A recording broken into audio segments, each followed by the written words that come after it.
गुजरात के एक छोटे से गांव में एक प्राचीन स्कूल स्थित था, जिसे स्थानीय लोग विजय विद्यालय के नाम से जानते थे। इस विद्यालय की स्थापना ब्रिटिश काल में हुई थी और तब से लेकर अब तक यह स्कूल कई रहस्यों को अपने भीतर समेटे हुए था।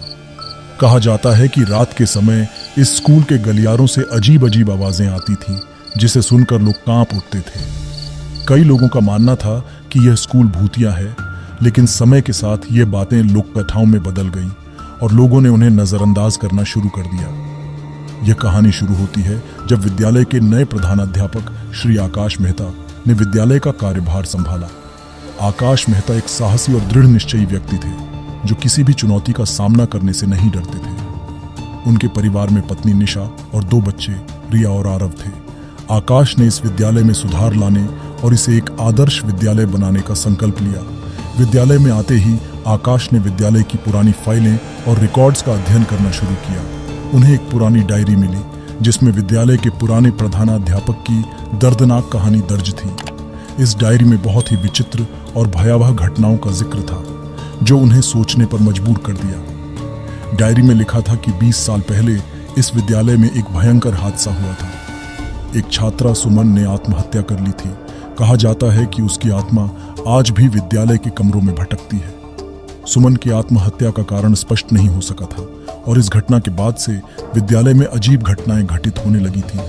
सुमन की आत्महत्या के बाद कई छात्रों और शिक्षकों ने अजीब अजीब घटनाओं का सामना किया। कुछ ने बताया कि वे सुमन की परछाई को चलते फिरते देखते थे, तो कुछ ने उसकी आवाजें सुनी थी। इन घटनाओं के कारण विद्यालय का माहौल बहुत ही भयावह हो गया था। एक रात जब आकाश विद्यालय में अकेले थे, उन्हें एक लड़की की चीख सुनाई दी। वे तुरंत आवाज की दिशा में भागे, लेकिन वहां कोई नहीं था। उन्होंने महसूस किया कि कोई उनके पीछे खड़ा है। जब उन्होंने पलट कर देखा तो वहां एक साया दिखा, जो तेजी से गायब हो गया। यह घटना सुनकर आकाश की पत्नी निशा ने उन्हें स्कूल के भूतिया होने की कहानियां सुनाई, लेकिन आकाश ने इसे महज एक संयोग माना। आकाश ने इस घटना के बाद विद्यालय के सुरक्षा कर्मियों से भी बात की। सुरक्षा कर्मियों ने भी बताया कि वे अक्सर रात में अजीब आवाजें और परछाइयों को देखते हैं, लेकिन डर के मारे वे किसी से कुछ नहीं कहते। आकाश ने अपने सहकर्मियों से सुमन के बारे में और जानकारी जुटाने का फैसला किया। उन्होंने पाया कि सुमन बहुत ही होनहार छात्रा थी, लेकिन उसकी जिंदगी में कुछ ऐसा हुआ था जिसने उसे आत्महत्या के लिए मजबूर कर दिया। आकाश ने सुमन के परिवार से संपर्क किया और जाना कि सुमन के साथ कुछ अनहोनी घटित हुई थी, जिसके बारे में वे अब तक नहीं जान सके थे। सुमन की मां ने बताया कि सुमन बहुत ही खुशमिजाज और बुद्धिमान लड़की थी।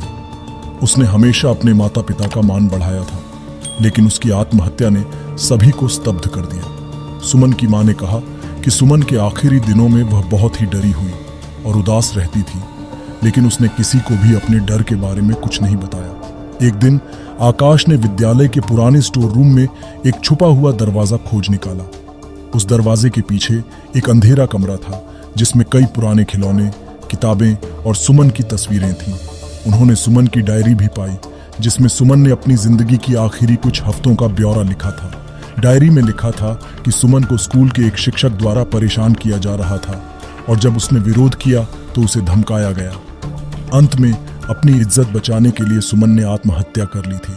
आकाश को यह जानकर बहुत दुख हुआ और उन्होंने इस मामले को सुलझाने का निश्चय किया। यह जानने के बाद आकाश ने इस सच्चाई को उजागर करने का निर्णय लिया। उन्होंने पुलिस को बुलाया और इस मामले की जांच शुरू की। जांच के दौरान पता चला कि वह शिक्षक अब भी स्कूल में कार्यरत था और उसके खिलाफ कई शिकायतें भी थीं, लेकिन सबूतों के अभाव में उसे कभी सजा नहीं मिली। आकाश ने पुलिस और विद्यालय के प्रबंधन के साथ मिलकर सुमन के मामले को फिर से खोला। उन्होंने सुमन की डायरी और अन्य सबूतों को पुलिस के हवाले किया। इसके बाद शिक्षक को गिरफ्तार कर लिया गया और उस पर कानूनी कार्रवाई शुरू हुई। सच्चाई सामने आने के बाद सुमन की आत्मा को शांति मिली, लेकिन इस सच्चाई को सामने लाने के दौरान आकाश और उनका परिवार भी खतरों से अछूता नहीं रहा। एक रात आकाश को सुमन की आत्मा ने सपने में आकर धन्यवाद कहा और कहा कि वह अब मुक्त है, लेकिन साथ ही उसे यह चेतावनी भी दी कि जो लोग इस सच को छुपाने की कोशिश करेंगे, वे भी उसकी तरह ही भटकते रहेंगे। आकाश ने इस घटना के बाद विद्यालय में सुरक्षा बढ़ा दी और छात्रों की मानसिक स्वास्थ्य पर विशेष ध्यान देना शुरू किया।